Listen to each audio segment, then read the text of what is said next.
Hi guys, so my presentation is going to be on the different variables in research. We're going to briefly discuss them, and I'm going to share the ways that I remember them because that's something that I kind of struggled with throughout this course. So first and foremost, a variable is a characteristic or phenomenon that can vary across or within organisms, situations, or environments.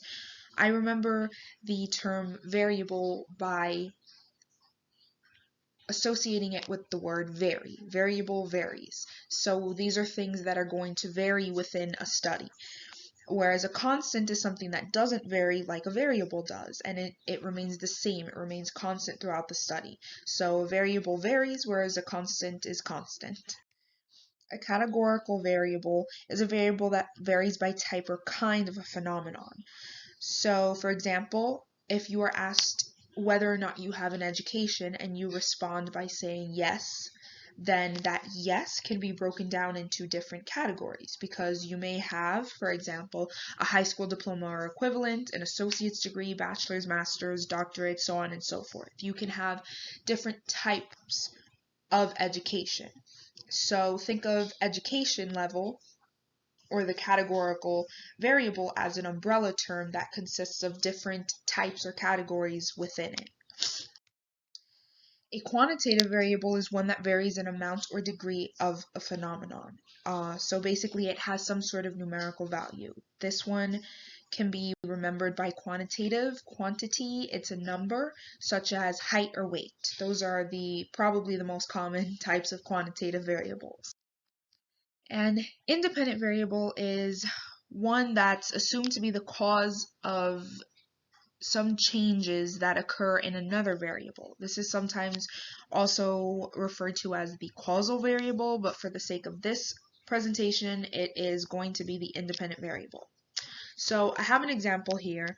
Let's say we have a study that's looking to see if the amount of sleep that a student receives the night before a big test affects their score. So in other words, we're looking at a relationship between sleep and academic performance.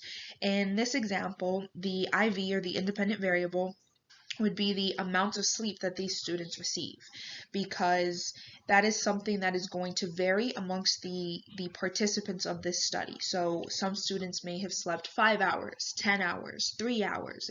It's going to vary amongst the participants.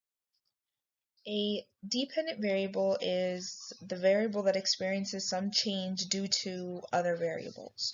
So the way that I remember this one is that the dependent variable depends on other variables. The outcome, the value, the measurement of the dependent variable is dependent on all of these other variables within the study.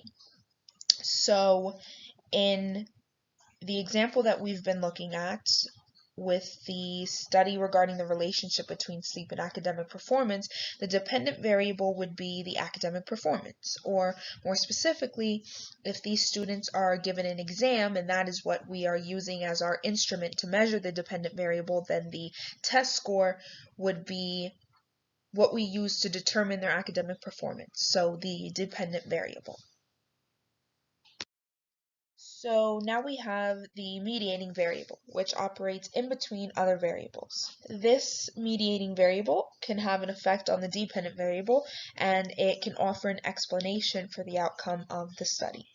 So for example, let's say our study shows that lack of sleep seems to have a negative impact on academic performance. So lack of sleep results in poor performance, poor academic performance, that is. An explanation as to why this is the case could be because lack of sleep contributes to forgetfulness, and forgetfulness would definitely make it more difficult to take a test. So the mediating variable here would be forgetfulness, since that's sort of the explanation as to why lack of sleep results in poor academic performance. The way that I try to remember what exactly the mediating variable does is thinking of the mediating variable as an actual mediator that you would find in a mediation.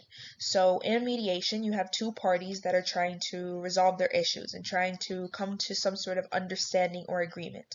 The mediator's role is basically to provide clarity to these parties and provide any explanations before they reach this agreement. So the mediating variable sort of offers the explanation for the outcome of the study itself. A moderator variable offers other conditions that may affect the DV.